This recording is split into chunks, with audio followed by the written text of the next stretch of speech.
I am delivery number 46, Gray, and the courier is currently on delivery number 41, and they're about 15 minutes away. Delivery of what? I'm getting some new Apple products today, like an Apple Watch is on the way, and an Apple TV is on the way.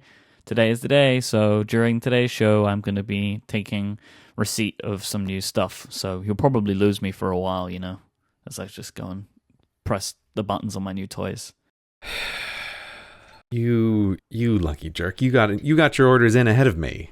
Yep. I am. Let me just look it up really quickly. According to my app, for my Apple Watch, I am delivery number 10,444th, I presume, because it's not coming until October. Well, the early bird catches the pre-orders or something. I guess so. That's what that is. I guess so. So you bought the Apple Watch of LTE, huh? Is this going to be part of the multi-watch lifestyle? How many watches are you going to keep around when a third one enters your life? What do you mean multi? Like, I already live the multi-watch lifestyle. I have 2 watches. That's 2. So then is there a third going to join? Or like, what happens? You're going to replace the other one with an LTE watch? That's crazy. That doesn't make any sense. Oh, I just thought, have you bought 2 LTE watches for yourself? No, I have bought 1 LTE watch for myself. Right, because it would be crazy to buy 2, right?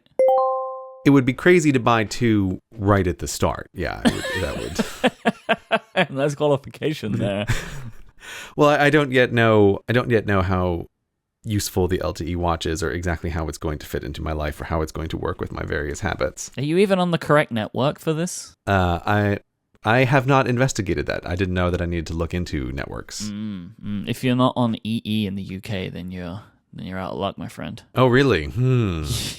If I just delivered some horrifying news to you. Well, maybe it's a good thing then that my delivery is not until number 10,000 or something. I'm currently on 3 is my network provider of choice. Then it's time for you to switch network if you want to use an LTE Apple Watch. No, but surely the networks are going to update with this. Surely, yeah. It'll only be a couple of days, I'm sure, until all of the other networks come on board. Yeah, it'll be no problem. Oh, Myke. I was not expecting to get this piece of news from you. Yeah. And it never even occurred to me that this might be limited to different carriers. Yep, it is. It is just 1 in the UK, just 1 for now. So you got some work to do, my friend. I've got some life rearranging to do. Yep. I actually don't think it's at all possible to even get it to work. Like, it has to be the carrier that you're on. Otherwise, you've got no choice. The one thing that's frustrating me, though, again, I don't know if you know this, it doesn't roam. You can't roam. I'm not surprised by that. I didn't think about that, but I'm not surprised that at the start there's no roaming with the LTE watch. It's definitely version 1. I mean, and also, like, all of the early reviews, there's a bunch of problems with it, but apparently there's some fixes on the way. But I'm waiting to see. Like, I'm going to reserve my own judgment until I've actually had time to play around with it.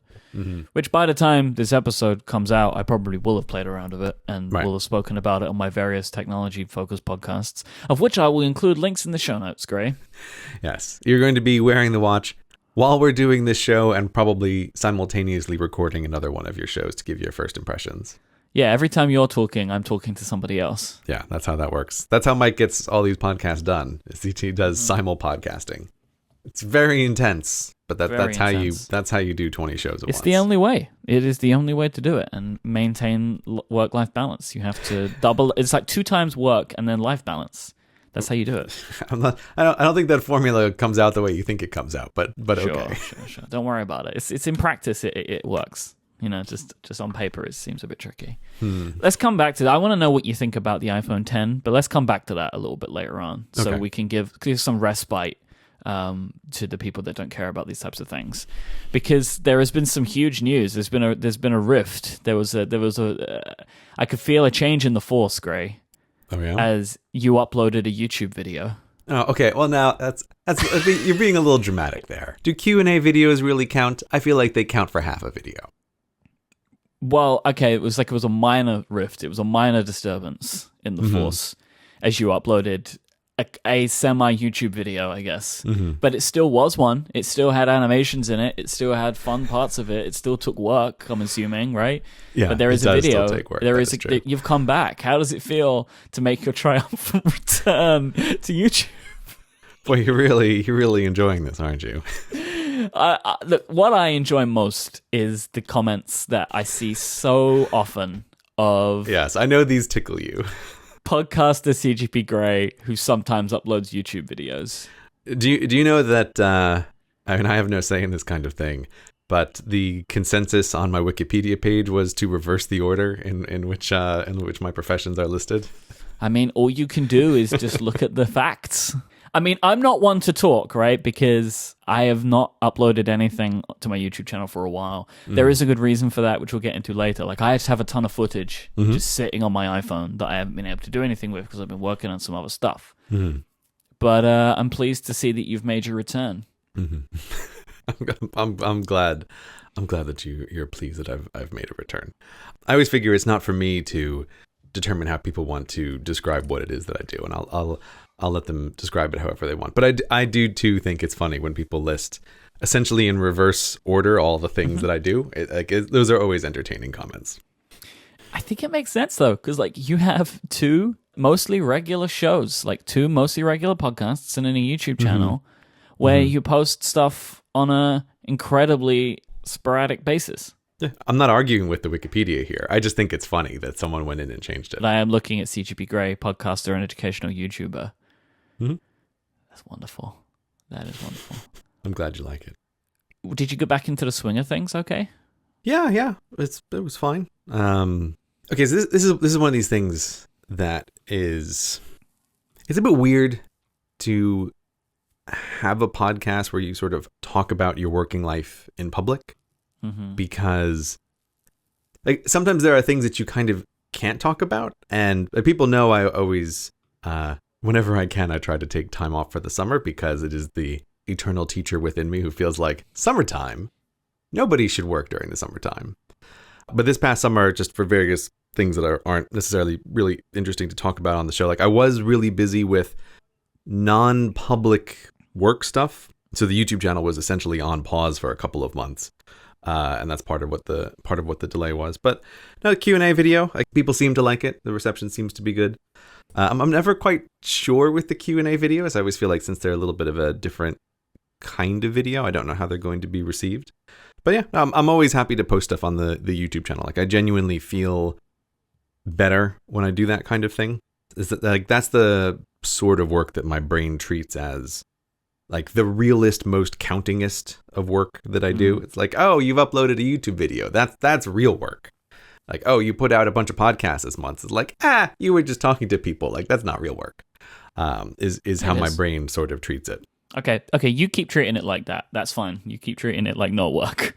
If that helps you to continue to do these things, then that's fine by me. I'm not saying that it helps me to continue. I'm just simply saying that's how my brain treats it. Yeah. And it's just like, you can't argue with brains, you know. They're going to do what they do. And I would genuinely try to argue with my brain and be like, you know, podcasting is real work too. And my brain just kind of shrugs at that. And it's like, yeah, I guess, whatever. And then it looks away. Whatever, That's lazy how boy. My brain reacts. Yeah, exactly. Are you back into the swing though? Like, are you working on meaty videos? You know? Yeah. The what are they? The historical science videos that you make? Are you working yes, on right. any of those? Historical science videos. Yep. Yeah, we didn't quite get into it last time, but we sort of touched on like our sleep schedules being all messed up, and you'll have to tell me about that sleep survey later. But gosh, yeah, I will. Just still didn't really understand what was occurring with that. But anyway, I did. We were talking then about like trying to have a regular sleep schedule and how important it is, and it is one of these things that I did have this really exhausting summer, and as I was mentioning last time, like I just felt like I could not get back into the regular flow of things, and so I did end up taking a graycation to really buckle down and be like, okay, brain, you and me, like we're going to get back into the schedule of real work that's really going to happen. And we're going to be getting up at 5:30 and you're not going to like any of it, but we're going to do this. And it's interesting. It was really quite brutal because my brain was bucking very hard against this, but I did it and it was important to do. And like, that's part of the reason the Q&A video came up, and there's some other things in the work. It is interesting trying to do the thing where you force yourself back into a pattern. So anyway, that's something that I was up to, and I've been now regularly getting up, very early in the morning, which again is a thing that really is the number one like contributing factor to how do I feel about how my working life is going and how productive do I feel that I am on any particular day. So I'm pretty happy about that. Well, I'm pleased that you were able to somehow get it back, right? Like, my thing was just I came back to work with a messed up schedule at one of the most important parts of my working year. So I was forced into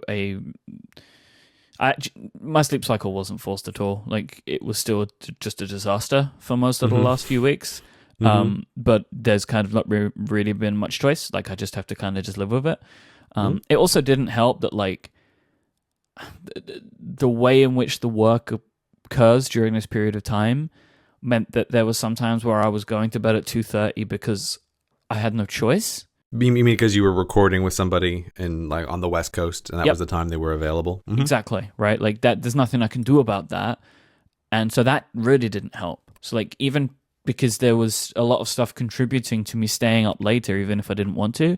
So basically, like, I'm still in a real bad way with sleep right now, but it's not jet lag anymore. Like, I've just got a really screwed up schedule because I haven't done a very good job of managing it. And maybe for the first time in my life, I have truly recognized the effect of bad sleep on me. Oh, yeah? I feel like maybe for the first time, I've really been able to be like, oh, I feel really bad today. I think it might be because I haven't been sleeping. And this is maybe the first time this has ever really happened. And I think it's because this has been the biggest shock to my system, like with the amount of time that I spent in another time zone, and then not being able to get into a position where I was able to change it, even though my life around me has dictated that I had to change, right? So like I've been having like errands to run or meetings or things that were happening in the morning in England, but everything else was happening in the evening in the US. Okay, so you had a big stretch of time in between. So I was having to cater to all of it in a way whilst also being quite badly jet lagged, right? Like, it was all just happening. And this is maybe the first time where I've been like, I have not felt great the last couple of weeks. And like, I've been getting colds and stuff like that happening here and there, right? Like, it keeps coming and going. And it's like, yeah, I need to sleep more. Since you happen to have had this schedule where there's 2 blocks of working time that are separated by a great distance during the day, have you ever tried naps, Myke? I hate naps. See, I hate them. I used to be this guy, I used to have like a moral rejection of naps. It's like, oh, naps, that's for lazy people and cats, right? That, like, a grown man is not going to lie down and take a little nap. But it is a thing that I have tried, and I feel like the most beautiful and perfect sleep cycle for me, but that is yet also the most fragile, is the waking up early in the morning and then taking a very brief midday nap and kind of breaking the day into 2 phases. It's like, when I can get into that groove, it's like everything is right in the world. And I used to be really opposed to naps. And if you're really opposed to them, like, I think you should just give it a try. Like, a very, very short naps, like just 20 minutes, maybe 30 minutes, not an hour, but it really is very helpful. I want to give you, I've just written this down on the notebook that I have in front of me. I have 2 points here about naps. Okay. Point number 1, every time I've ever taken a nap, whether purposely or accidentally, mostly accidentally, I wake up and I don't know where I am. I don't know what day it is. I don't know what time it is. And I just feel atrocious. Yeah. No, accidental naps are awful. And I'm with you there 100% of the time. If you wake up from an accidental nap, it's that feeling of like, you're like, what, where am I? Like, what happened? Was I suffocating to death? And then you have that horrific sleep inertia where it's like, oh, I'm sitting up from the couch, but it feels like only my soul has sat up and my body is still lying on the couch. Yeah, it's terrible. Yeah, that sound that you made is the perfect way of describing the feeling. Yeah, that is also the alarm went off when I was in the middle of a dream, waking up sound, right? This is like getting up early in the morning. I was like, like I can't, I just need air. Like I'm drowning, but actually I was just asleep. The second part is an issue that I have about planning into my day what I consider to be wastes of time and how I feel about those. I waste time every day procrastinating, like every human being, right? Like I waste time. Of course. But if I plan into my day a period of time where I won't be working, I get very anxious about that if I'm busy. This is my own problem that I need to take steps to deal with, and it's something that I think about. But it's like if I schedule a lunch with a friend whilst I'm also busy, or I have a lunch with a friend booked in, and then my week goes pear-shaped, and I end up with a bunch of tasks that need to be completed, I feel really anxious about that. So the idea of having naps, like planning to take a nap, I don't know. I feel like I would be very uncomfortable about like, oh, I'm just gonna go to sleep for an hour. Like, no, I don't know. Yeah, well, again, don't go to sleep for an hour. That's terrible. Oh. That's a bad idea. Well, what are we talking here? Again, 20, 30 minutes. That's all you need here. And also, here's the trick with the 20, 30-minute nap, is you shouldn't really be expecting to go into full sleep. Like when you get into this routine, you're not really sleeping. What you're doing is you're going into a kind of low power mode for a little bit.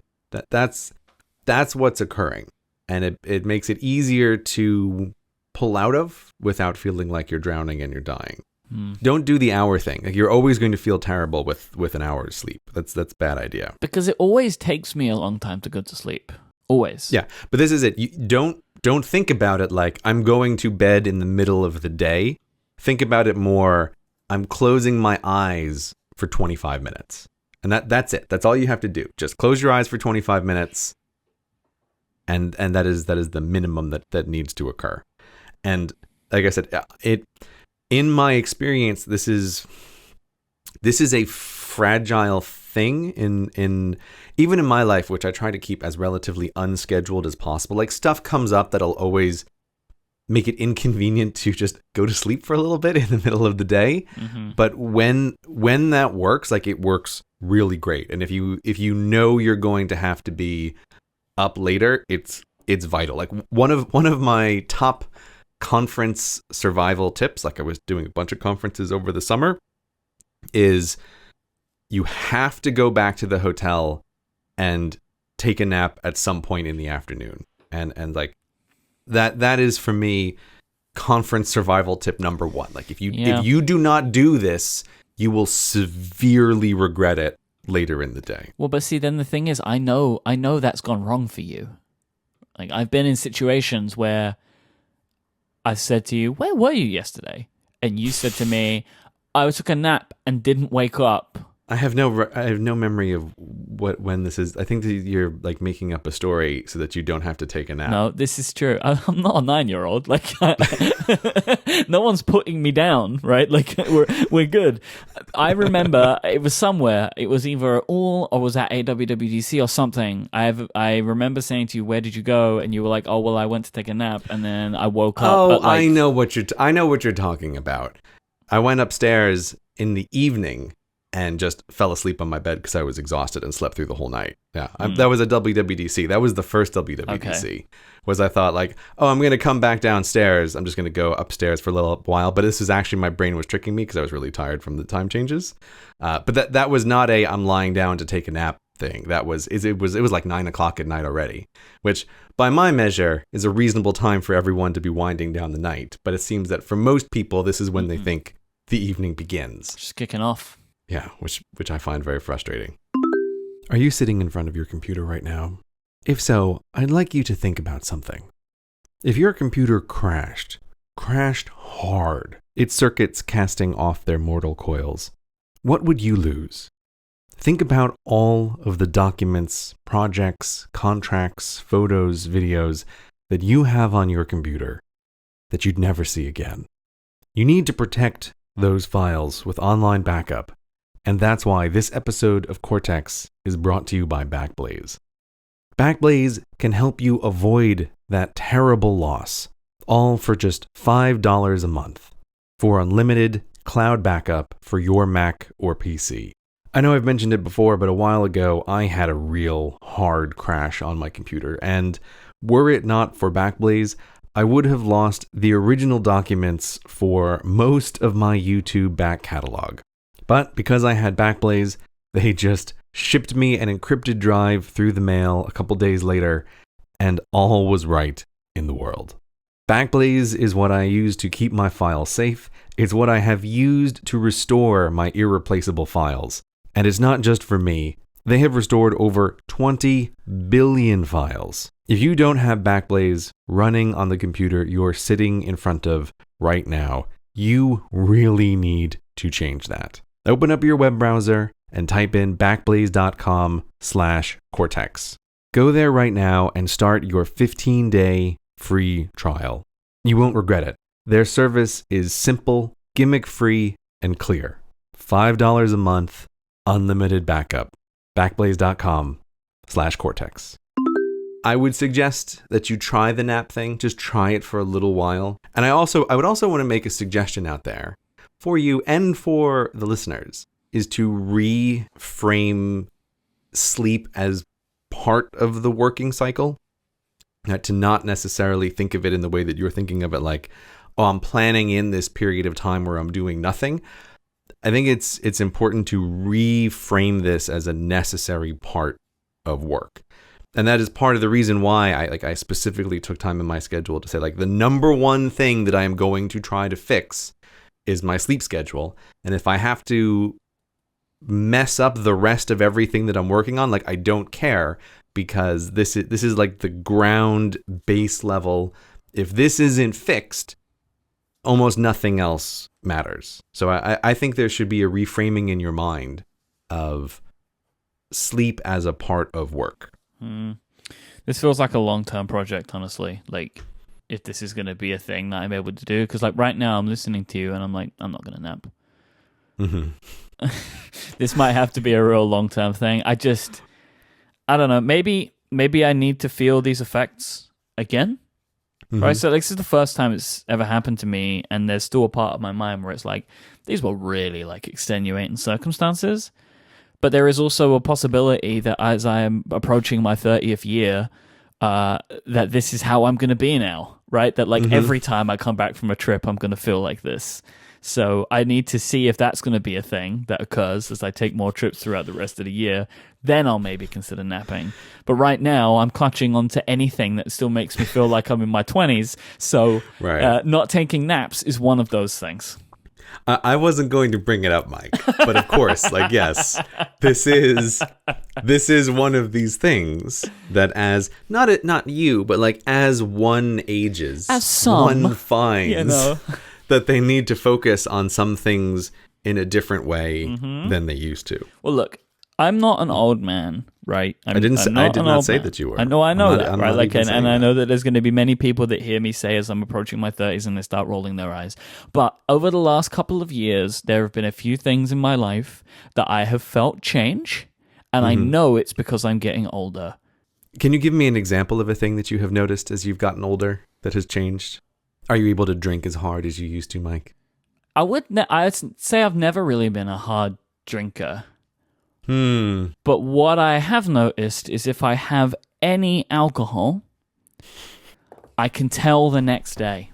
Like if somebody was to sneak alcohol into a beverage, right? Like if I would know the next day because I would feel like that they poisoned me. Technically, I think they had. Exactly. Well, okay. Technically they did. But yeah, I would say that I feel it now in a way that I never did before. Like any amount of alcohol. It's not like I always get a bad hangover or I feel sick or anything like that. Just my body knows. That is probably the easiest one that like I have felt is like, yeah, okay. I feel like this is probably a consequence of me becoming older. There's sort of two things in this conversation. Like one of which is I do think that you do have to be aware that things change over time, and I think you are wandering into the valley that many of us wander into, which is recognizing like you have to be protective of sleep, And I always found myself very sensitive to changes in sleep. And I think that is just cranking up as time goes on.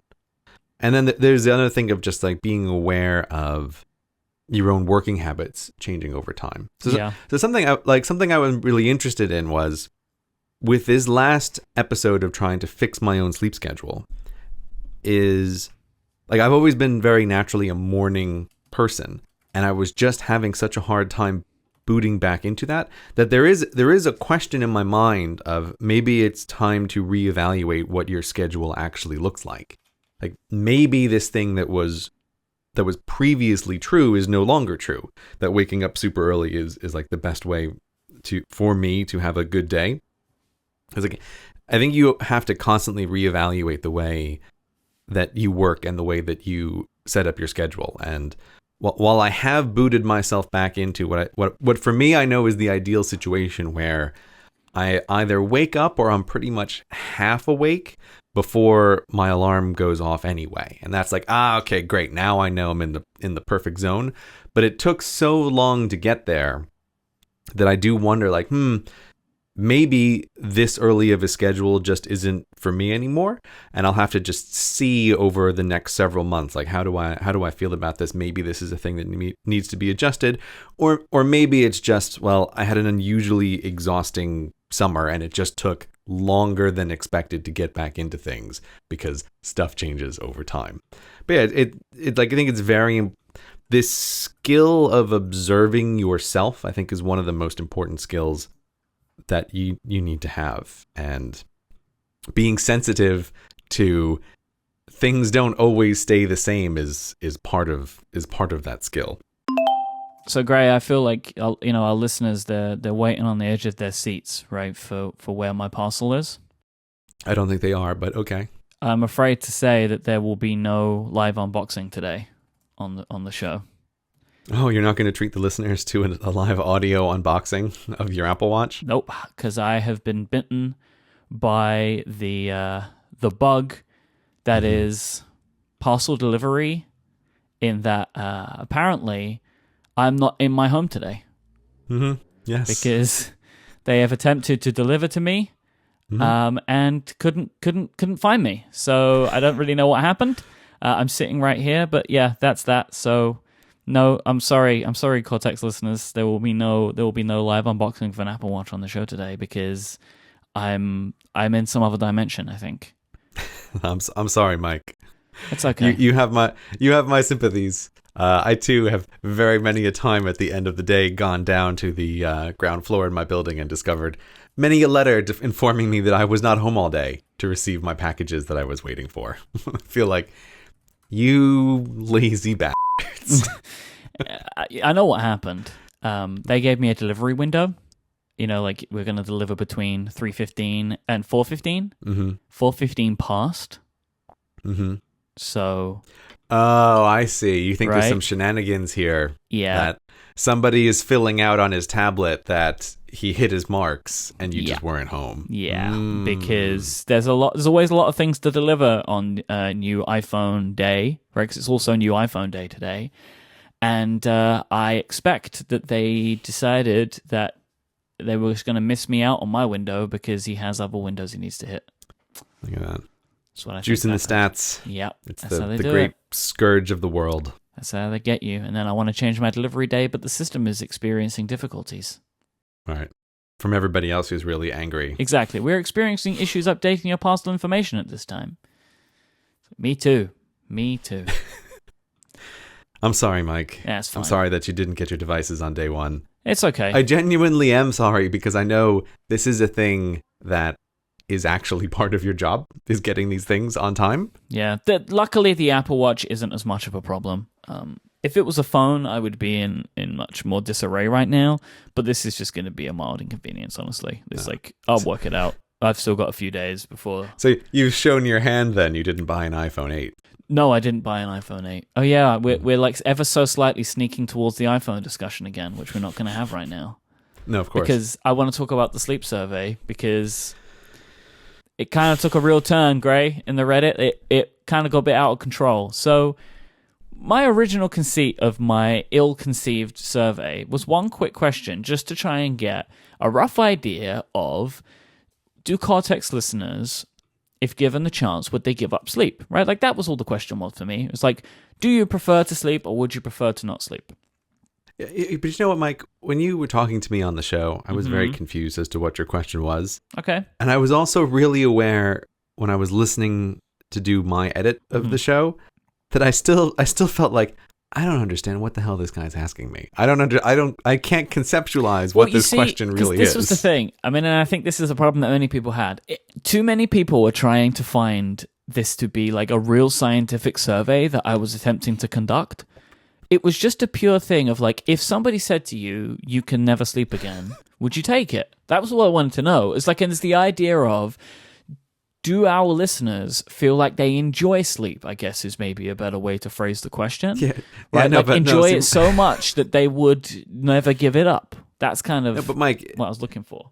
This is like if you have a conversation where someone says like, oh, what superpowers would you want? You have to get out the lawyer to consult about what the details are of the superpower, because it really matters. Right? Where it's like, oh, I'm invulnerable. It's like, okay, well, yeah, we need to go through a few things here. It's like, well, when the heat death of the universe arrives, like, am I still around because I'm invulnerable? Like, well, then I don't want like, you need to get out the piece of paper here. And so when you say you don't need to sleep, it's like, okay, well, do I live the same amount of time and my lifespan has just increased a third, or am I still counting down the same number of hours? Like, this really matters. Just take it as it was just a simple question. Anyway, I know now, I've learned a lesson because the Reddit thread is full of people asking me for rule clarifications.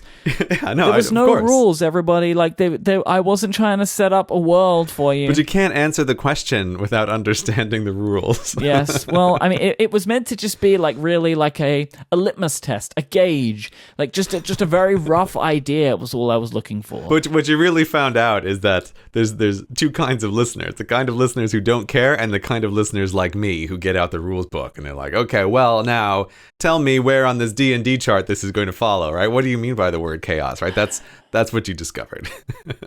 Oh, do you know what? I can actually see a delivery driver outside my window. Go get him. I'm going to try and shout at him. Go get him. Go run. I don't know if he's going to make it, guys. Hey, excuse me. Here. Do you have a possible... I don't think you listeners can hear it, but I just heard Myke through my headphones yelling at the delivery driver to go get his attention. Let's see what happens. I'm sure this is very dramatic for you listeners. I'm sure you're all very invested in whether or not Myke is getting his watches today. Well, are you sure? No. All right. No. Doesn't sound good. I don't believe him. Yeah, it didn't sound good when you were coming back. Sitting outside the window, he's like, no, 62. I'm like, whatever. Anyway. All right, now that you're back, Myke, tell me the results of this sleep survey that made no logical sense at all when you really wanted to just ask people, do you like sleep, yes or no? For the whole time, from the beginning of the survey to now, it was around 60% to 40%. And that's 60% people would say, I wouldn't want to sleep, and 40% of people said that they would sleep. And even though so many people required rules, there were many thousands of people that filled out the survey without rule clarifications. And basically, my hypothesis that I had in my mind came true, which was that given the chance, most of our listeners would prefer to use that time for something else other than sleeping. That was kind of all I wanted to know, really. But for whatever reason, either I phrased it badly or just this isn't the type of question you're allowed to ask people. I don't know who those people are who filled out, yes, they'd go without sleep without doing the rules clarification. That's like wishing with a genie, without getting out the rules as well. It's like, you're going to get app buddies forever that you didn't ask for if you do that. This is one of those monkey paw type situations. That's all it is. You say you can't sleep. Oh, well, that means you lose your eyelids. I don't know, like how it ends up being, but like there's a bad situation in there somewhere. But that's not what I was looking for. But that's what I think most people in our Reddit thread were expecting was going to happen. But purely, it was a simple question. I feel like you got a real bucket full of internet right there, Myke. That's what happened. I really did. I got a couple of fistfuls of internet thrown at me. Over a couple of weeks. And do you know what as well? I know this is going to be one of these things. It's going to come back to me forever. This is going to be one of those things that in 4 years' time, I will still be getting questions about clarifications of the rules of the Sleep No Sleep survey. That'll teach you. No more surveys, Myke. Well, yeah, no more surveys. I'm not going to say that though, because I might have surveys in the future. But next time I do a survey, I'm at least going to know what I'm letting myself in for instead. I'll do a survey. I'll ask the people if they want surveys. But what kind of surveys, Gray? This episode of Cortex is brought to you in part by our friends at Hover. Building your online identity has never been more important. And with Hover, you find the domain that shows the world who you are, what you're passionate about, and what you're building. Every single project I have ever started, I think one of the very first things that I do is go to hover.com and check for domain names. When we were naming the name of our company, when we were coming up with the name Relay FM, we went through lists and lists of ideas that we had. And one of the reasons that we decided to call our company Relay FM is because the domain was available. That's how important it is in today's world for you to have the name of the thing that you want to make. You want to be able to protect that identity, and that's where Hover comes in. I think about like myself. I have MykeHurley.net, MykeHurley.com. I have funny joke URLs like MykeWasRight.com. I have jokes that I play on friends of mine, and I buy the URLs for them because it's part of who I am online. People know what these things are, and we find some fun in it together. If you want to put your idea out into the world, you need a domain name for it. It is that simple. The thing that's great about Hover is that they allow you to keep your domain separate from your hosting, so you never have to get stuck with a hosting service that doesn't meet your needs. I love that Hover has a best-in-class support team. If I've ever needed help with anything, I've just sent them an email and they get back to me, and it's super simple. They have over 400 domain name extensions to choose from as well, including all of the classics and fun niche extensions. It's how I'm able to get .coms, .fms, and even .pizza if I want to. If you want to show the world what you're passionate about, Hover is there to help you make the first step. Head to hover.com/cortex and you'll get 10% off your first purchase. I want to thank Hover for their support of this show and for helping me name the things that I care about. Okay, so one of the reasons that I've struggled to sleep is that I decided to take on a project tied to the busiest part of my year, which was to record an audiobook. Close friend and colleague of mine, Mr. Federico Vitici, he runs a website called Mac Stories. And Mac Stories is focused on technology, mostly around Apple, whether it's iOS devices, Macs, that kind of stuff. They talk about these types of things. We've spoken about Federico a lot on this show because he's very good at working on the iPad and workflow and things like that. He writes a very in-depth and interesting iOS review every year. So he was working on one for iOS 11, where he goes into detail about all of the different features and facets of iOS 11 and the release that Apple put out. I would say that Federico's review is the definitive review yes. of iOS 11. Yep, because he explores and talks about everything that is coming into it. And it's really great. You can pick it up. You can read parts of it. Federico's reviews are longer than the types of things that I would usually read. I think I've said on this show many times, like, I don't like to read. Like, you're not a big reader. I'm not a big reader. I struggle to keep focus and attention on reading books. I like to listen to books. I like audiobooks. Any book that we've read for the book clubs, all that sort of stuff, I do in audio versions. Which I have mentioned, I think serves you poorly for some of the books that we have read. But yeah, but such is life. I can't imagine reading some of those books without being able to skim. Yeah, but that's the thing is, I would pay no attention to it and give up if I had to read. Like, I would give up. It would just never would have worked. So I have spoken to Federico a few times about, like, why don't you have an audiobook version of your review? Like, I would love that. It would be an easier way for me, and I'm sure many other people, to consume the content. And we spoke about this for a couple of years, and then I ended up putting my money where my mouth is, and I recommended to be the person that would do it. We agreed upon it, and I did it. And it was like 35 hours of work, but I narrated, produced, edited, mastered an audiobook for Federico's iOS 11 review, and it's 5 hours and 22 minutes long in total. And it's available now. You can buy it. There'll be links in the show notes if you're interested. I think it's a really good way of consuming it. If you like podcasts and want this type of information, then go for it. The reason I'm bringing this up today is because there are a couple of things through this whole process that were interesting to me. The first of them being deadlines and bosses. Because I've not really had either of those things imposed on me in a while. Well, don't you think? But the all of the shows that you do are deadlines. Like I think of you as imposing deadlines upon me with regards to this show. Like the podcasts are deadlines. Yep, I impose deadlines on other people. Nobody really imposes them on me. I choose the deadlines, right? Like I choose them. All the deadlines that I have these days are deadlines that I choose. The deadlines for this were not chosen by me. I mean, in some instances, they were chosen by Apple, like whenever Apple wants, because we don't know when iOS 11 is going to come out until like a week before it comes out. I always forget that. For some reason, I in my head, I'm always thinking that the release date is announced at WWDC, but it isn't. It isn't. So there is like a time frame that you can work to, but so like there are these issues where like we didn't know when it was going to come out, so there was like this deadline being set by the universe. And then, you know, also in working with Federico, like I'm working for him, I'm producing this book for him. He will put deadlines on me of like, this is when I'm going to need it. Like they can announce it on this date, but I'm still going to need it X amount of time before that. So that was interesting. Yeah, there's some amount of, you need to have it ahead of time to get it ready to actually go up. And I had like a real boss, right? I had someone setting the tasks. I had someone providing me with the material. They would set deadlines, they would make approvals and request me to make changes. I have not done something like this in a very long time. How did you feel about having a boss? Like, are you going to badmouth your boss on the podcast? He was fine. Right, because it's a collaborative thing, right?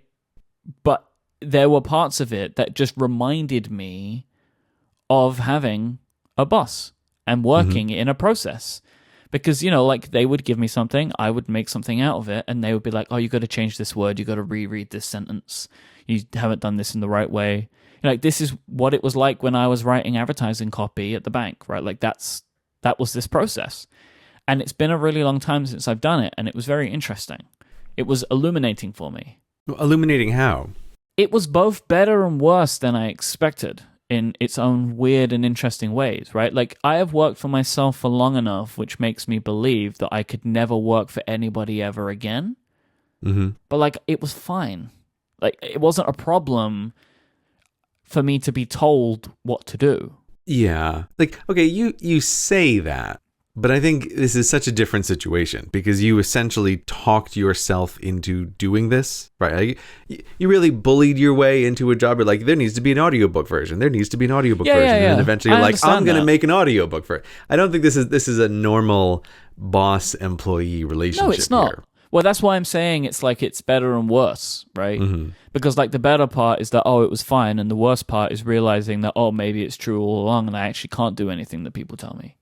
Right? But like just the idea of the process, when we started out, like I was thinking like, oh, I'm going to be a real diva here and be like, nobody can tell me how to pronounce things differently. Like, you know, like I do them my way, that like I know what to do here. But then when they would hand things to me and be like, oh, you should change this because of this. It was like, oh, okay, you know, that makes sense. Right? So it was interesting. It was illuminating to me in the instance of I was able to break out of my own ego and actually work with people in this way, which is different to how I work. Because like in my mind, it's like, oh, I'm the professional here, right? Like I know what I'm doing. But I was still able to receive criticism and feedback in a way that I was concerned that I might not be able to because I've been out of this world for so long. So that was an illuminating thing for me, which I found to be very useful to know. at least like for future projects and stuff like that, right? Like that I am aware of the fact that I'm able to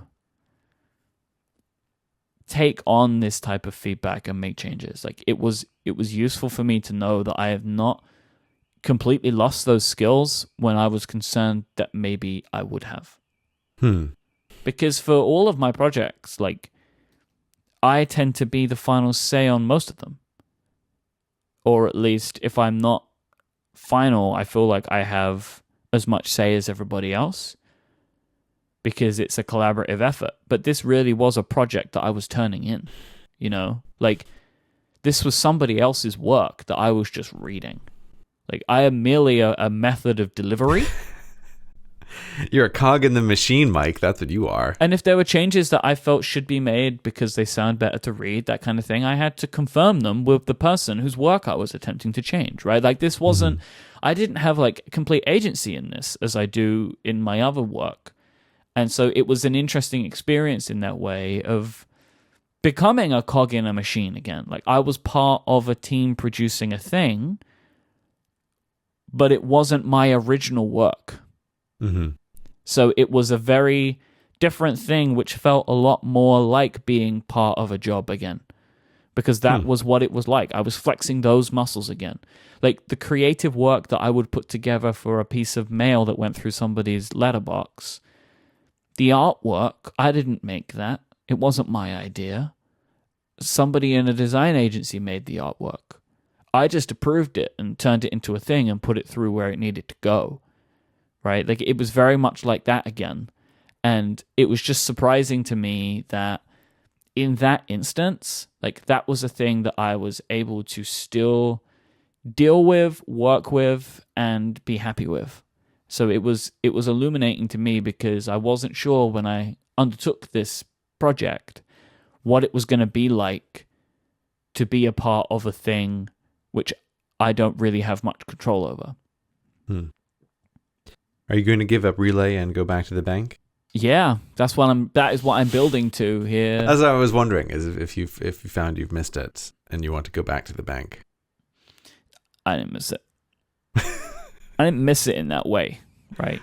It was an interesting learning experience for me, but this isn't how I want to do my work, like every single day of my life. It was exhausting to produce this thing, because it felt completely different to podcasting in a way that I wasn't expecting. Well, I mean, you mentioned there about having to check with the original author if you wanted to change the wording of anything. Because, I mean, this is a thing with the written word, that it totally sounds different when you speak it aloud. And there's lots of ways that people write and read things that are totally fine when they're being written and read, that if you actually say it out loud is awkward. And like I don't know what Federico's writing process is like, but I'm gonna guess he probably doesn't have an out loud draft, and so then you are the person who is doing the out loud draft, and you need to check with him. And I happen to know that when companies commission the audiobooks versions to be made, like they do like to have the authors read it if the author has a reasonable enough voice. But one of the other reasons why they like to have the author read it is because it closes that loop of the author can then in the recording booth live just make the changes to say like, oh no, it is better if I just say it this way, and they don't need to confirm with anybody because like we have the author right here, he's the guy reading the book right now. But you could not do that when you're actually recording the thing. And I think it's like, I imagine it's got to be pretty tiring to read aloud long stretches of something that somebody else has written, like a thing that is not in your authorial voice or is not the way you would say things. It's tricky because you're constantly in the mindset of knowing it's not you, and the presentation's different. The way that I'm talking now is just coming out of my brain, right? So like the things that I'm saying and the way that I pitch my voice and all that sort of stuff, it's just the way that somebody naturally speaks. It's like, you know, like the way that your voice takes the little rhythm that it takes and goes up and down here and there. It's way harder to do that sort of stuff when the words are already created, because you can either read them through and practice it a bunch of times, or you do what I did, where it's like, well, I'm just reading it, and if it doesn't sound right, I'll go back and fix it. Right? Like I'll say something, be like, oh, that doesn't sound right, so I'll read it again. And then there's like words that all of a sudden, like it's just not in your mouth anymore. Like this sentence of 3, 4, 5 words that somehow is impossible for you to say. And it's like, why is this happening to me? This, you know, so it's tiring. It's tiring work because your brain is working at a completely different rate. Because like as I'm talking to you right now, I'm like looking around and I'm looking at a document in front of me, and there are just like things that are happening, and it helps kind of just focus my mind because there's all this stuff and I can talk and make silly hand gestures. But like I'm looking at this page and I'm just reading the words on this page. And it is like it is a very, very different experience in a way that I wasn't quite expecting it to be. And like the way that it made me feel, like me and you will sit here for like 3-4 hours. Like 3 or 4 hours, and we'll record this show.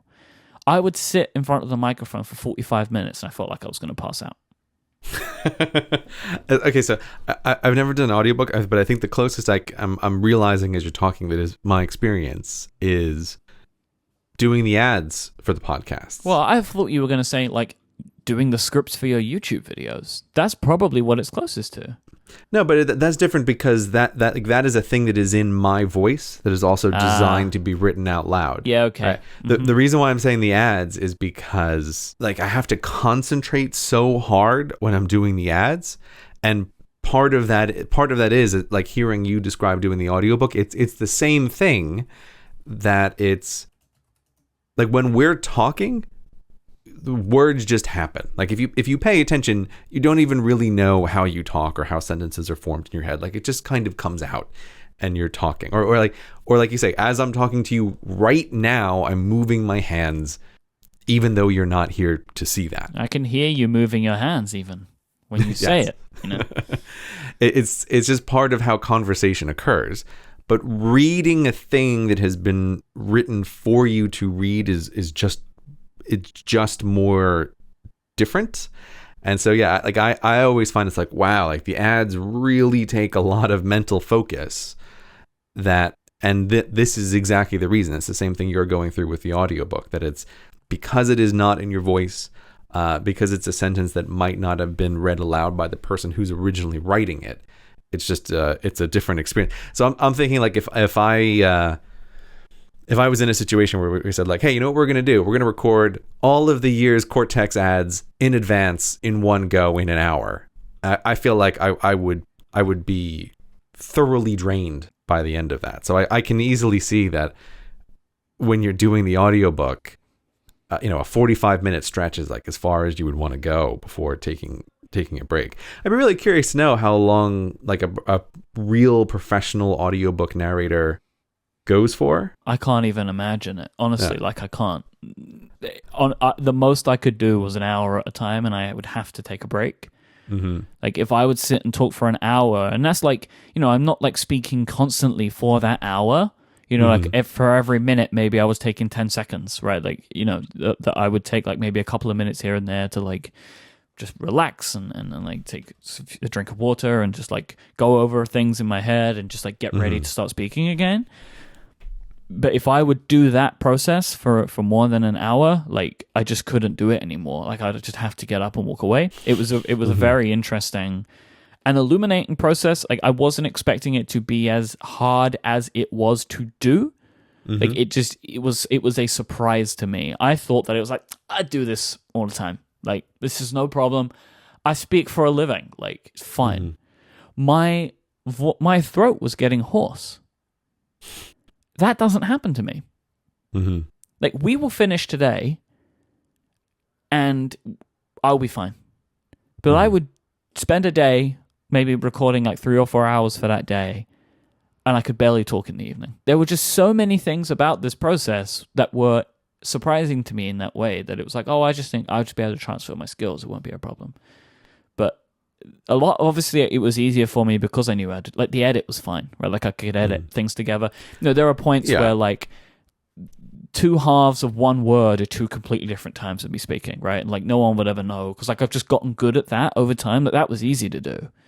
But, yeah, that's a more direct transfer of skills. Yep. But I was expecting there to be a greater transfer of skills for the speaking part than there was.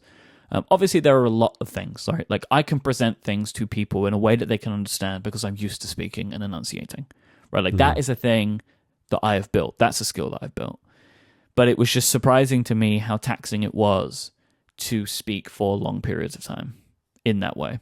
Now, for all the screenshots that Federico includes in his review, did you paint a word picture for the people? Right, so this is part of it. How do you do that? Right, these were things that I had to do. Or like every time something is in parentheses. No, you have to use the parentheses voice. Everybody knows, like there's the parentheses voice you use when you're talking. I use that voice, but when you come back on the other side of it, if it's not written to be done that way, it's really tricky. And like, so there was stuff that I had to move around there, or there were times when Federico would include a very small string of code.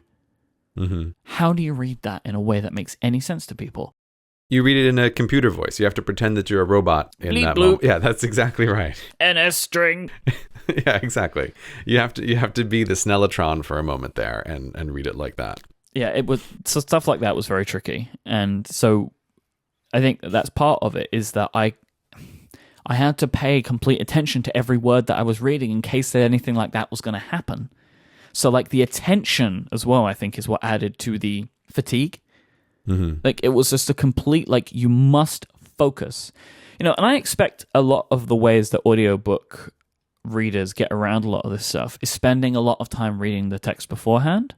I didn't have time to do that. Yeah, well, actually, when you just said that, I was just wondering, because I mean, again, Federico's reviews, it's a lot of words. Like, do you know what the word count was for the book in the end? I don't know off the top of my head, no. No, it's going to be like they are novella sizes. I think we can fairly say. But I'm just realizing though that it's not like he's just going to finish the book on one particular day and then hand it to you, and it has to like there's not going to be enough buffer time between when he thinks the review is finished, because the review I know is being like tinkered with until the absolute last possible second. So I'm going to guess that you must have gotten segments as it's gone along. Like, this segment is close enough, just go. Yeah, that was how we decided to do it. Like, there would be chapters that could be completed in advance, and I was just completing each chapter as they were coming to me. But it was a short period of time, right? Like, the ones that were done early, they were done in, like, early August. Because they were easy to do, they were done. But then there was a bunch that were done within a week to 10, 14 days of the thing being released. So there was a real time pressure to having everything done. So with me also trying to work my usual life at the busiest time in my working year. Right. So during high iPhone season, when your life is the busiest it's going to be, you also decided to add in another 35-hour project just on top of that for funsies. So there wasn't enough time for me to sit and read the entire thing multiple times before I read it. So I had to read everything as it was happening and would make changes as I needed to, right? Like, so I expect that one of the ways that it is less mentally taxing is by having already gone through it and having the text in your mind in some way, because you probably then need to think less about what you change and what you don't and how you present things. Because like, I know that there is a part of my brain that is able to capture this stuff, because when I edit this show 4 or 5 days sometimes after we've recorded it, my brain knows the parts that need to be taken out without me knowing it. We'll get to a section and I'll be like, I'm going to cut this part. Or like, there's a part where I'm like, oh, I know I re-say this in a moment in a clearer way. Yeah. So I'm just going to cut that. But I don't actively remember these things. I don't note them down, but it's just floating around somewhere in my brain. So I'm confident that if I would have been able to sit and read that book in advance, it would have been easier for me to record it. But I didn't have the luxury of that time, because the deadline was any time. It's like you were doing just-in-time audiobook production. That's what you were doing. Yep, that was it. Audiobook on demand. So it was interesting for that as well. It's like I don't have that in my life. Like if there is a deadline I can't meet, there are steps that I can take to change it.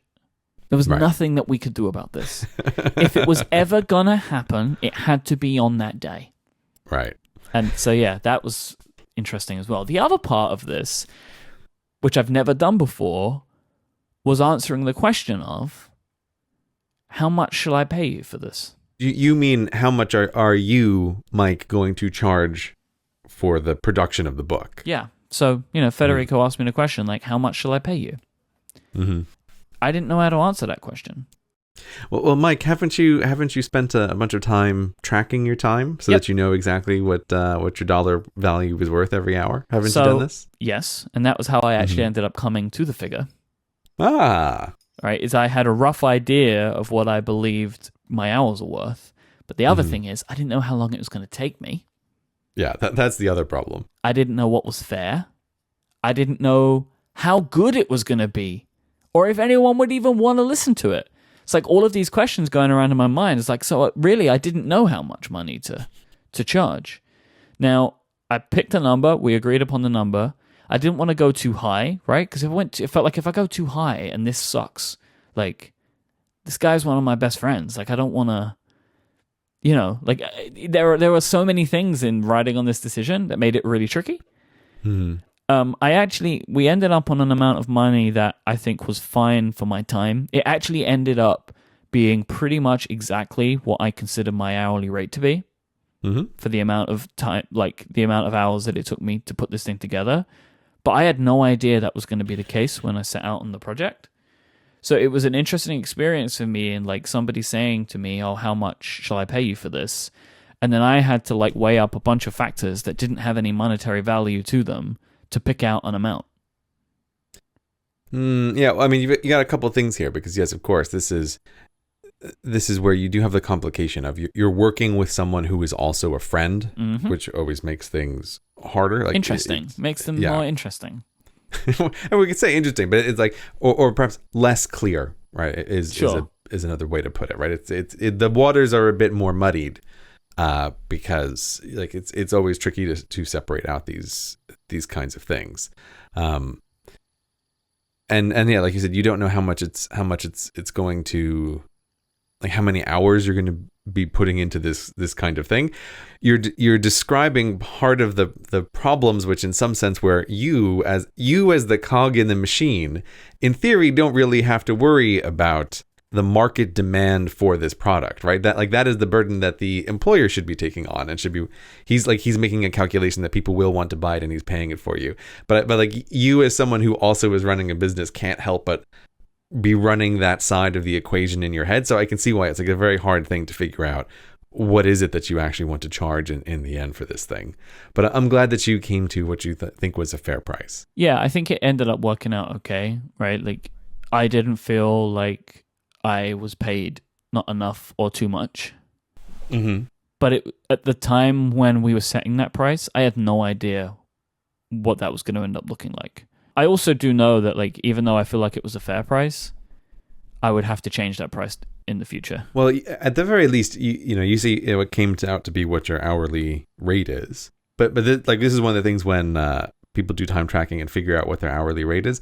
Your hourly rate is also like your kind of like your break even rate, because it's a question of opportunity cost of this is how much you make per hour working on your own things. And so it's the break even rate for any other project. Yeah, and also, do you know what? It's not the same amount of money. That is my hourly rate for doing what I'm doing right now. I don't know what my hourly rate should be for audiobooks, because audiobooks are harder to make than podcasts. Right. Yeah. And that's a thing that you have to factor in as well. Is it certainly sounds like if you spent the morning working on audiobooks, that would dramatically limit the number of podcasts you could probably schedule in the remainder of that day. Yep. So you wouldn't want to have 3 hours of audiobooks followed immediately by 3 different shows. I'm going to guess. Well, because like I was squeezing this in places that I don't want to work as well. Right. It was going in the weekends. It was going in the evenings. Like I was consumed by this project for a period of time. So like all of this lends into like, would I do it again? And if I do, how would that look like? Right. And yeah, I mean, well, one, who knows if I'm ever going to get the opportunity again, right? This might be it. Federico's like, I'm not paying for that guy again. Nobody knows. So, you know, but it was a very interesting project.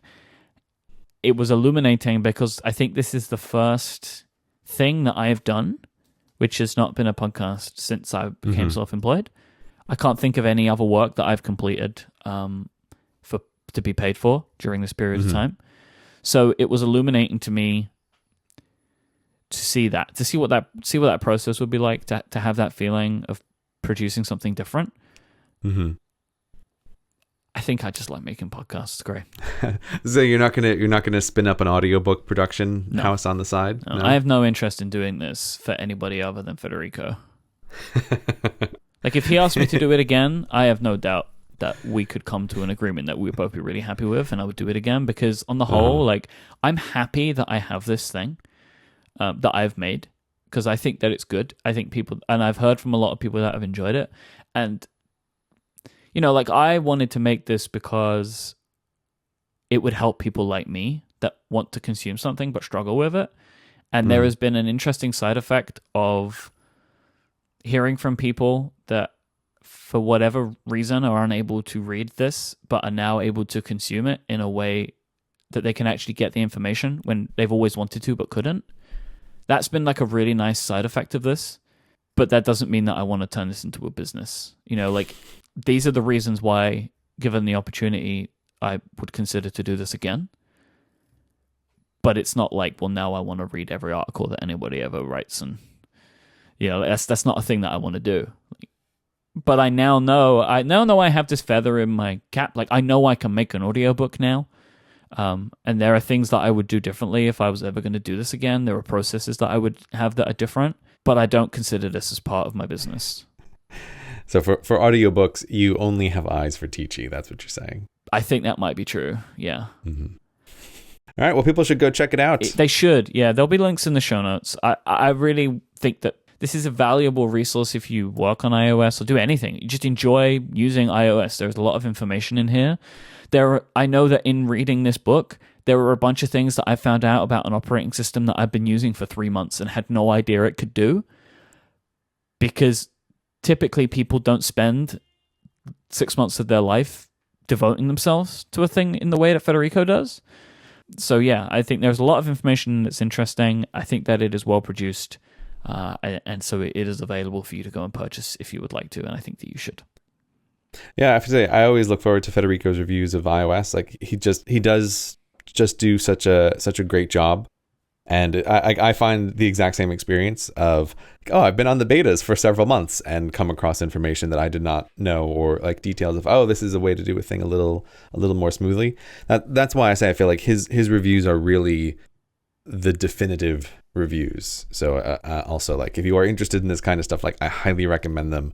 And this year you can go listen to Myke read the audiobook version of this review. Listen to his sultry tones. Talk about iOS 11. The conclusion especially. I put a lot into the conclusion. Ooh. I put on my best conclusion voice. I'm not sure what a conclusion voice sounds like. I'll have to go listen to the conclusion to find out. Yeah, it's the only way you're going to know. This episode of Cortex is brought to you by Eero. Never think about Wi-Fi again. Eero have created the dream Wi-Fi setup, a fast, reliable connection that you can get throughout your house, even into the backyard. And now is the best time to get started with Eero, as they've just released their super slick second-generation devices. Eero have introduced their tri-band second-generation model along with the Eero Beacon, allowing you to build a Wi-Fi system that's perfectly tailored to your home. The new second-generation Eero includes a third 5 GHz radio, making it twice as fast as ever before. This lets you do more than you ever could. Whatever your Wi-Fi needs, Eero has the power to blanket your entire home in fast, reliable Wi-Fi. The Eero device sits flat on any surface, you just plug it into the wall, and you're ready to connect your Eero either with Ethernet or wirelessly. The new Eero also includes what's called a thread radio, which lets you connect to low-power devices such as locks, doorbells, and more.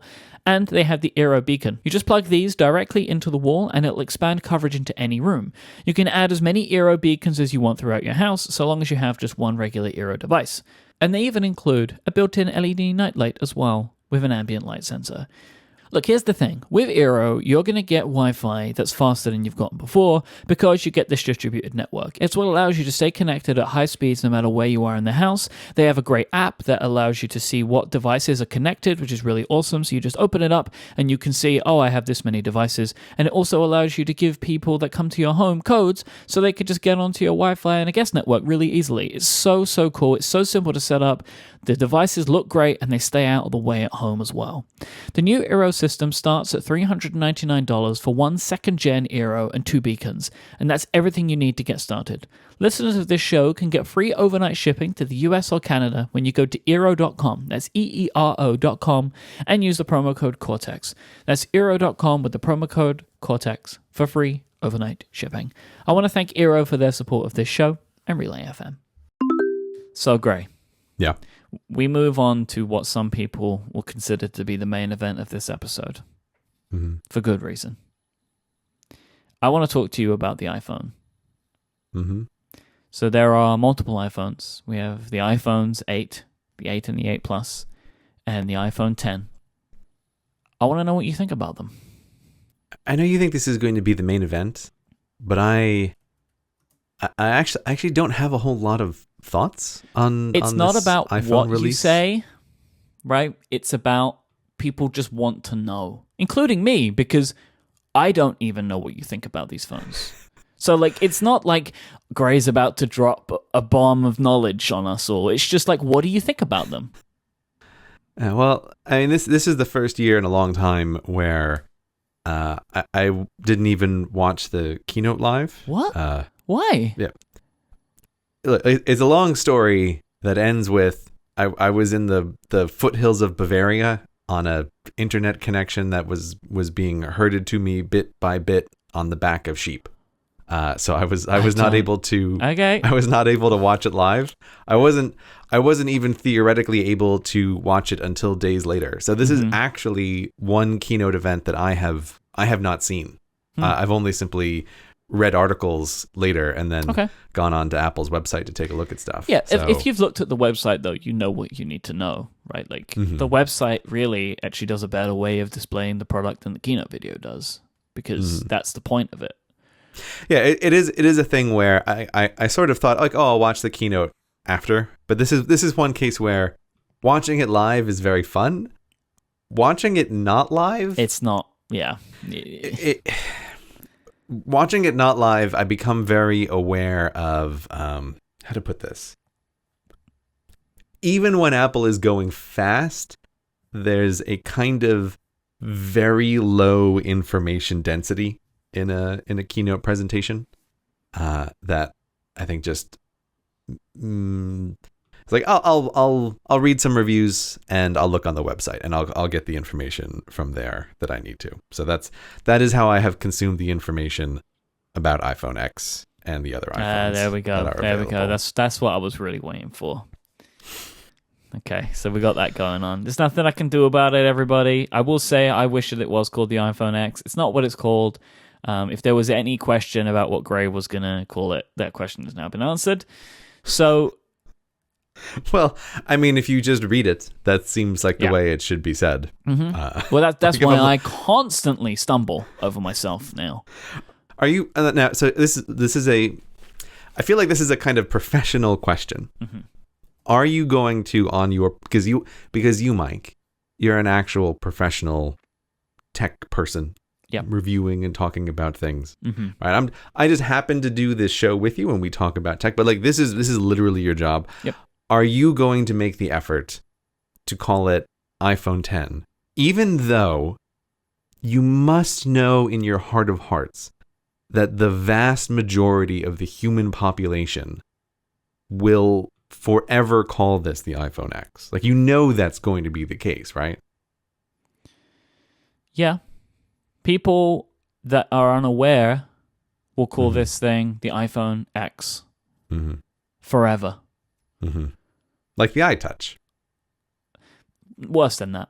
And for more reason, because it was never called the iTouch. Like, I and then touch were never written together. Like, that's just something that people said, and they were wrong. And I don't really know why that happened. That people just forgot that the pod existed in between the middle of those two things.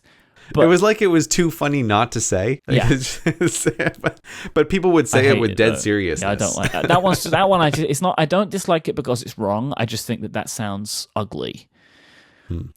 iTouch. But the X, it says it, right? Like that is the letter X. It's what it is, right? So I understand that people are going to call it the iPhone X. It's why I keep calling it the iPhone X accidentally. Accidentally, you could say. No, we could not say that. I mean, you could. I'm not saying you would want to. I'm just saying that you could say it if you wanted to. But no, it is the iPhone 10, and I will call it the iPhone 10, and I will endeavor to call it the iPhone 10 for as long as the iPhone 10 exists. Because that's the correct pronunciation of the product. Like, that's what it's called, right? You know, that is what it is. It's like, I don't call it iPhone, right? Like, I don't, it's the iPhone, right? Like, I do my best to say it the way it's supposed to be said, as opposed to how it may look. Sorry, I could not, I was like, I cannot parse what you think if that was not registering in my brain.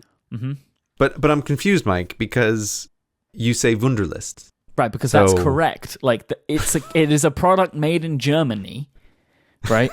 It is Wunderlist, right? Like, that is what it is. What was your other one? You want to say Todoist? Todoist. I mean, and don't even get me started on this, Gray, because if you ask Siri things about Todoist, I have found in my tests, Siri just wants to do it.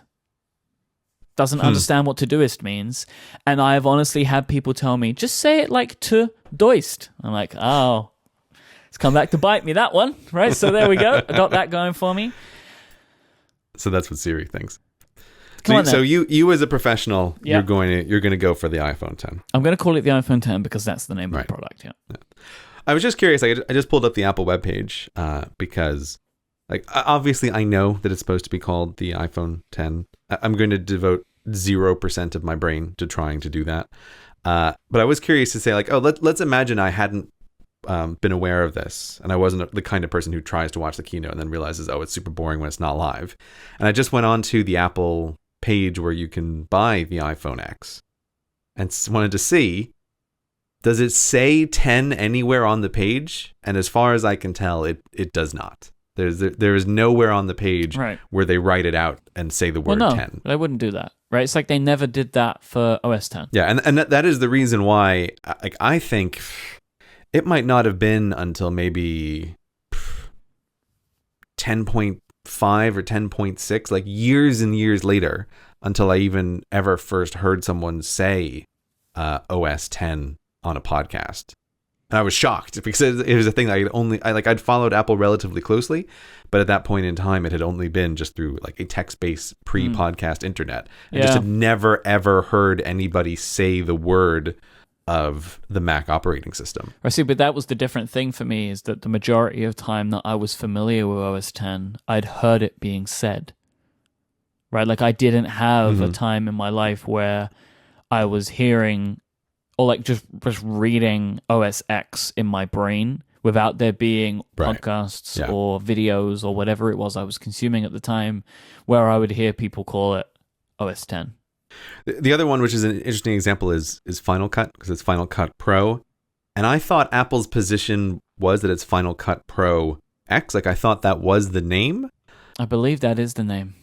But the thing that I'm wondering is I bought like a professional course to review some of the details of how that works, because I just was kind of like redoubling my efforts in the program, and they keep pronouncing it Final Cut 10. So I wonder if it really is 10 in terms of Apple speak. It just raises like what is Apple's position on Final Cut? Like what I'd be curious for someone to find in a keynote, where is someone on an Apple stage saying the name of Final Cut? Do they say X or do they say 10? I now have enough doubt in my mind that I bet they say 10 when they talk about Final Cut. So, the new Final Cut Pro 10. Although I think it's probably been a long time since Final Cut has been on center stage at an Apple event. But still, anyway, I think you're making the correct decision for you as a professional person. But I think this is going to be such an incredible tidal wave in the opposite direction of everybody in the world just calling it iPhone X. And I think Apple is 100% to blame for that. And I would assume that they know this. So why do you think that they do it then? I don't know. I think they didn't want to put the number 10 here, right? They didn't want it to be iPhone 10. Mm-hmm. I think that they wanted to call it the iPhone 10 because the idea of the phone being from the future. We have the iPhone 8 and the iPhone 10 because this is a phone that is the future's phone today. And I'm not really sure why they chose the X. Like, I know why they called it 10. I think that the reasons for calling it 10 are fine, right? Like, that idea of being the future. I can't fully put my finger on why they would choose the Roman numeral when they've removed the Roman numeral from the Mac. Like, it's just Mac OS and then a name now. There were a lot of other options that Apple could have gone with the name of this iPhone, which wouldn't have been numbers at all, which also would have worked. Mm-hmm. Apple makes interesting choices at naming products. They always have, they always will. Most of them don't make sense when you put them under a microscope. This one is the same. Like, when you start to really think about it, like, why did they do this? Because somebody liked the way it looked on a poster, probably. Like, that's probably as far as it goes. That, like, when you go to their website, what do you see when you go to that page? A huge, colorful X. Yeah. When you go to the page. I think that was just all they wanted. Like, futuristic, weird. It's an X. It's not a number 10. Like, they wanted to keep, for whatever reason, they wanted to keep it to be sequential, right? That there could, in theory, be an iPhone 9 still. Yeah, I don't know. I don't think iPhone 9 is going to happen. I have It a hard time depends. imagining There are a lot of things that have to happen between now and next year for there not to be an iPhone 9, and that means that they have to be able to produce more of these edge-to-edge screen phones, which, as it looks like right now, where we're sitting at the end of September, it is difficult for Apple to produce them. They're coming out later, and there are lots of rumors of supply chain problems. And there are also, this phone's been heavily rumored as potentially it was supposed to be here last year. So I don't know. I think that they have to be able to produce this phone at scale, or maybe in multiple sizes, for there not to be an iPhone 9 next year. And I personally, where we sit right now, I think that the jury's out on that one. It's an interesting question. I expect that the pre-order and wait period is going to be a real bloodbath with this. Yep. Like the kind that we have never seen before. I think you'll be lucky. You will be lucky if you get one of these in 2017. I think you will be lucky. You might be right about that, yeah. The AirPods delay is going to look like nothing compared to this, is my expectation. Yep. Because, there are a lot of people saying that the iPhone 8, whilst it looks like a great phone, it looks like the people were waiting because they want the latest and greatest phone, right? Which I get. I'm in that camp myself. Mm-hmm. But I want to know what you think. What do you think of these phones? Like, what is your opinion? What do you want? Why do you want? What do you hate? Like, what about these phones interests you or doesn't interest you? Do they at all? Like, what is your opinion on what's going on here? I actually decided that I'm just going to get the iPhone 8 this year. Like, Okay. Yeah. That's actually not going to happen. No, that's not going to happen at all. No, of course not, Myke. You have me. You got me, man. I was like... But the thing is, though, Greg, you make a lot of really weird decisions when it comes to your iPhone, so, like, it wouldn't have surprised me. No, I'm not going to get the 8. I'm going to hold out for the X, and I'm hoping to get it this year, and not in 2018. But depending on how many milliseconds it takes me to fill out my order at the exact stroke of whatever it is, 10:01 a.m. in San Francisco, it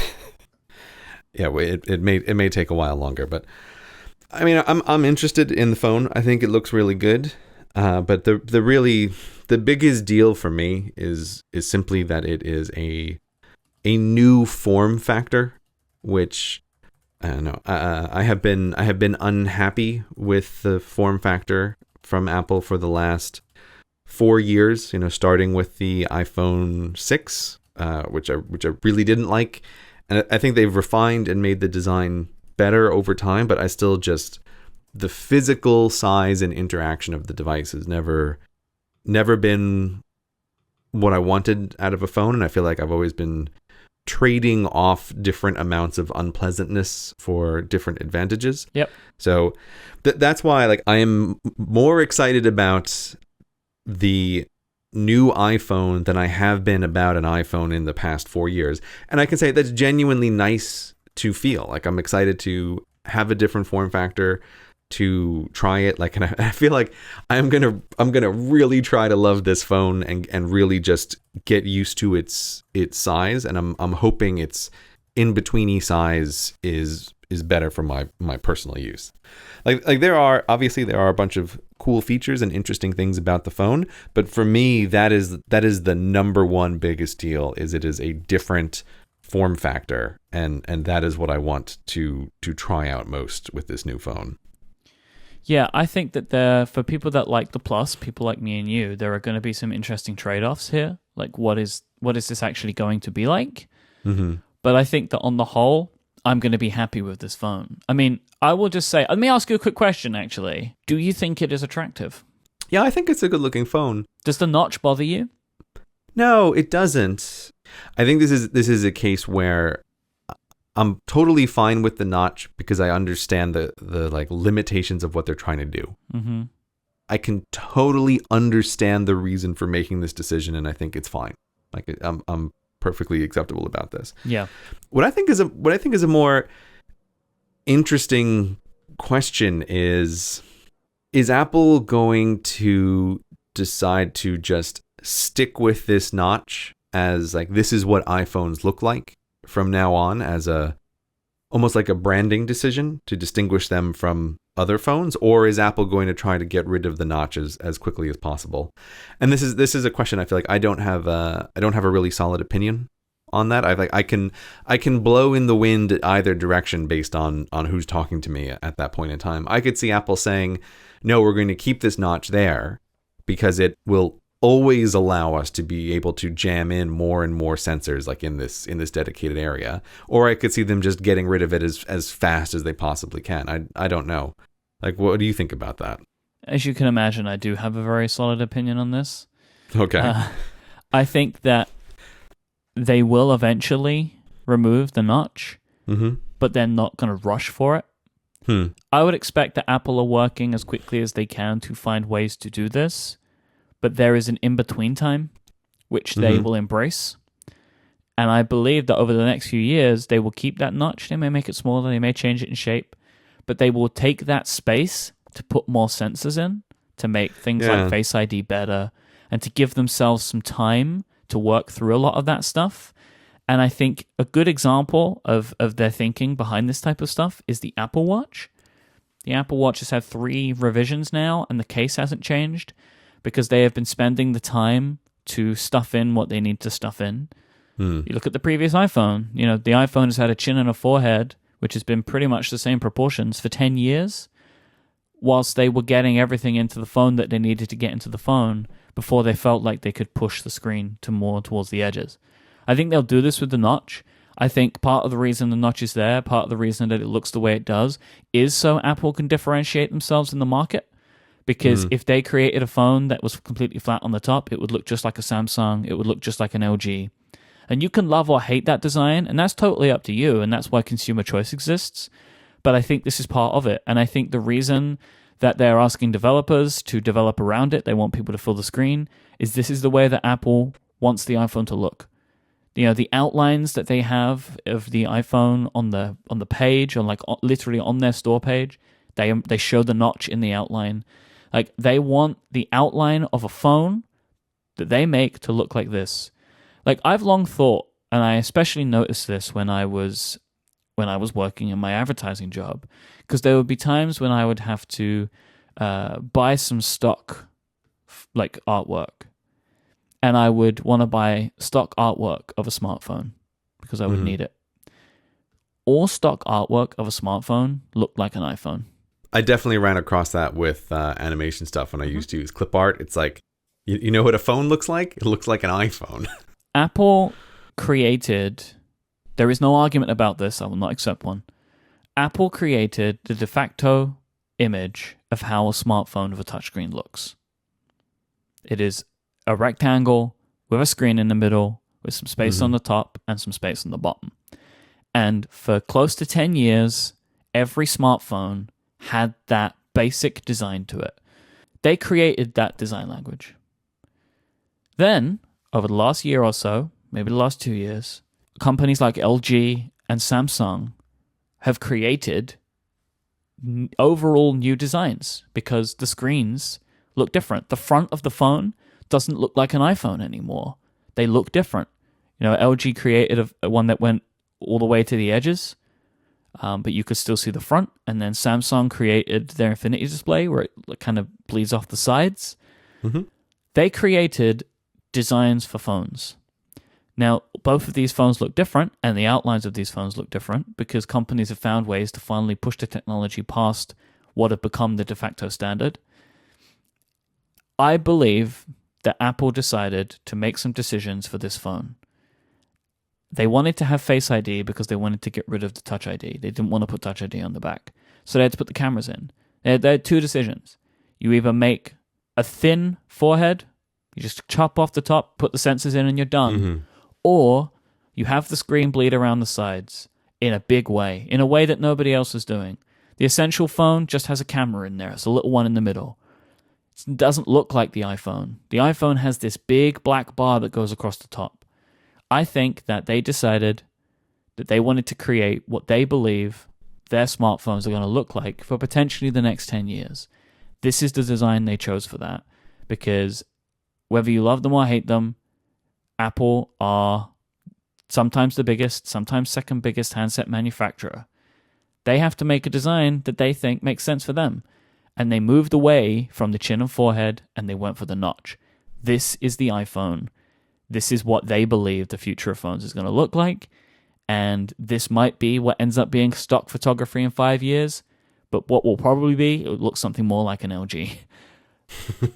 But Apple decided they didn't want to look like what a phone looks like. And they've made their phone look weird and different in its own way. Yeah, well, I think of... I always like seeing the little signs that say like no cell phones allowed, like if you're, in various places. Yep. And it's always interesting to see like what is chosen as that little symbol. And I would say in many public places in a city, it's still overwhelmingly the 1990s cell phone, like a little keyboard with a wire sticking up on the side, which I just think is funny, and funny and anachronistic in this way of like an icon for what a phone looks like is a phone that nobody has used in forever, and then you do see places that use the iPhone looking phone, right, and then like a no phones allowed symbol, or like here's the thing for your phone. But there is an interesting thing that like I will give Samsung that their phones are, I don't know how to put it, more elegant or more simple in their design. But you do run into the problem that you can't just use a rectangle as a symbol for a phone. Like it has to have something that's a little bit more recognizable than just a rectangle if you're talking about very simple iconography. And so I do think it's an interesting question of like, what will the thing that is the outline of the phone with the notch, like, will that start showing up as a generic symbol for phones in the same way that clearly an iPhone of the past showed up everywhere as a generic symbol for phones? I don't know, but I'm willing to bet that at the very least a standard rectangle with nothing to distinguish it is not going to show up as an icon for a phone because it is not iconic enough. There is nothing to identify it. And this is where I wonder if Apple's deciding to just stick with it, because I do think that it does give you the advantage of having a space where you can always stick new sensors and new stuff without having to worry about how does this interact through a screen that is a display. They have given themselves some leeway. Yeah, and it's like, even if let's say we had the technology to put all of this stuff underneath the screen right now, you don't necessarily know what other sensors you might want to add. And there's no doubt that the question of can you add a sensor versus can you add that sensor also underneath a screen, the second thing is harder to do.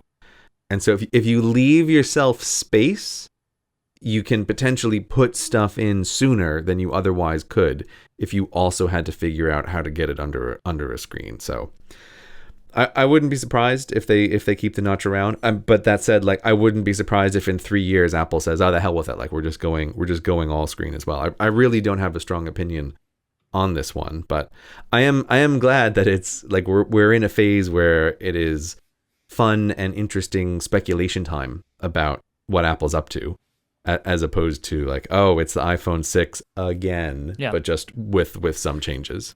And the iPhone 8 looks like a great phone. Like the iPhone 8 looks like a better revision than the 7 from the 6. Oh, yeah. But it is being completely overshadowed. Yeah. I'll put it in air quotes, the wireless charging. I think that is a really great addition, and that's a thing that I'm looking forward to. And I'm also really glad that Apple put the wireless charging in the 8, because I feel like anything Apple can do to push that farther and faster with adoption everywhere, like everybody benefits from that. And that's great. And choosing an open standard is a surprise but awesome move. I'm very happy to see Apple choose an industry standard with Qi charging. Like that's great. As opposed to, like, I don't want to go into a Starbucks and there's the pad for Apple devices and there's the pad for everything else. Like, don't need that. Like anything we can do to make charging easier and everywhere, that's great. So like I'm super glad that they're putting the wireless charging in the device that's going to sell way more, just to like encourage the spread of that faster. So are you going to be waiting? Are you going to be putting in an order? What do you mean, for the iPhone 8? For the iPhone 10. Oh yeah, no, of course for the iPhone X, without a doubt. I would like it in my hands as soon as possible, but I'm mentally preparing myself for the notion that this may take forever. Yeah, you may just be going to Apple stores and fondling them for a while. Yeah, exactly. Like, do you mind if I just use your phone in the store for several hours? Can I set it up? Like, no, you can't do that. So you have to put it down. Like, oh. Or like I did when the iPad Pro came out, and I was trying to ask the Apple employees, like, can I buy your store display of the pencil off of you? And they're like, no, you can't. We have to leave the pencils here. So yes, I'm very excited about it, but I'm preparing myself in advance for, it's like, well, it's going to be a long time until the pre-order, and get ready for a longer time of actually waiting for it to really ship. The waiting is the hardest part. Yes, the waiting is the hardest part. There's going to be a lot of sad Christmas trees, I think, this year. I'm not looking forward to it. You know, if you think that my delivery woes today were one thing, boy, oh boy, that's going to be something else. Something else.